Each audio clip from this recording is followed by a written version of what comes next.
এই ভিডিওতে আমরা শুধু রাজকুটির দেখব না, আমরা সন্ধ্যা থেকে রাত পর্যন্ত একটা অনুভূতির ভেতর দিয়ে হেঁটে যাব।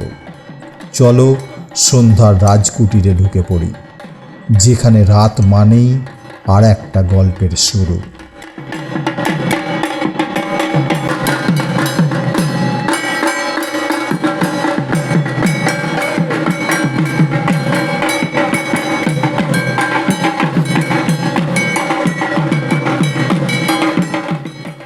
সন্ধ্যা নামতেই কলকাতার কোলাহল ধীরে ধীরে থেমে যায়।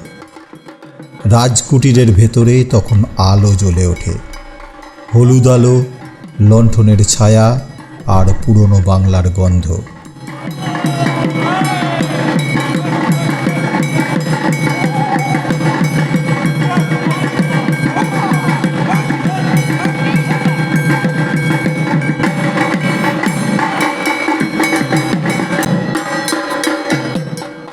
দিনের গল্প শেষ হয়, শুরু হয় আর একটা অধ্যায়, যেখানে রাত কথা বলে নিঃশব্দে।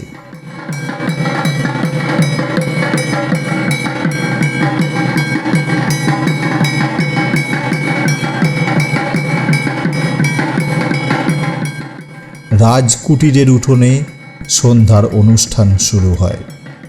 লোকসঙ্গীতের সুর ভেসে আসে বাতাসে, ঢাকের তাল, আলোর নাচ, আর অতিথিদের চোখে জমে ওঠে একটুখানি বিস্ময়।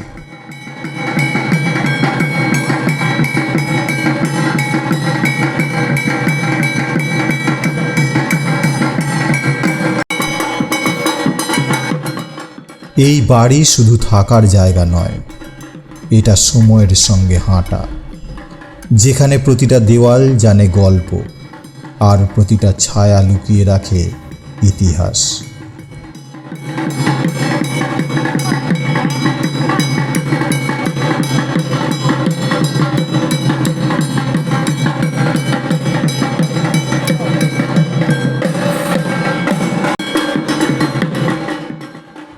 রাত যত গভীর হয়, রাজকুটির তত শান্ত হয়ে ওঠে। আলো আর অন্ধকারের মাঝখানে দাঁড়িয়ে এটা যেন বলে, তুমি এখন অতিথি নও, তুমি এই গল্পেরই একটা অংশ।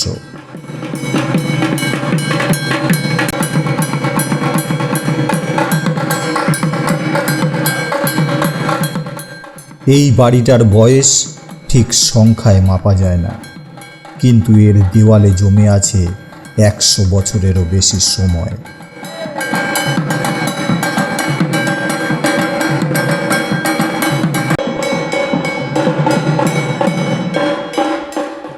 কলকাতার এই রাজকুটির এক সময় ছিল বাঙালি জমিদারির সংস্কৃতির প্রতিচ্ছবি, যেখানে বাড়ি মানে শুধু থাকার জায়গা নয়, বাড়ি মানে ছিল সম্মান, আতিথেয়তা আর সংস্কৃতি।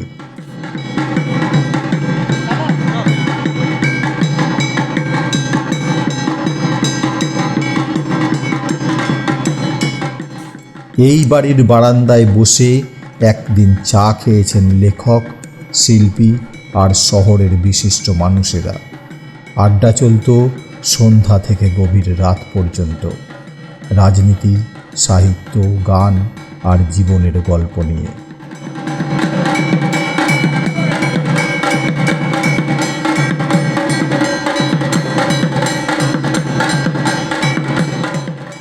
সময় বদলেছে, জমিদারি গেছে, কলকাতা বদলেছে, কিন্তু রাজকুটির বদলায়নি তার আত্মা।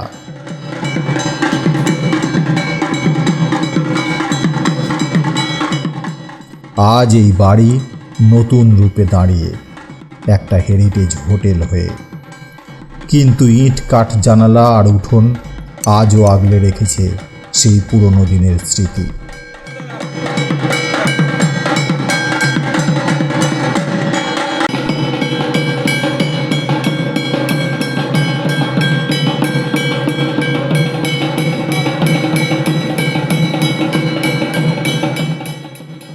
রাজকুটির তাই শুধু একটা হোটেল নয়, এটা কলকাতার ইতিহাসের এক জীবন্ত অধ্যায়, যেখানে রাত নামলে অতীত আর বর্তমান পাশাপাশি হাঁটে।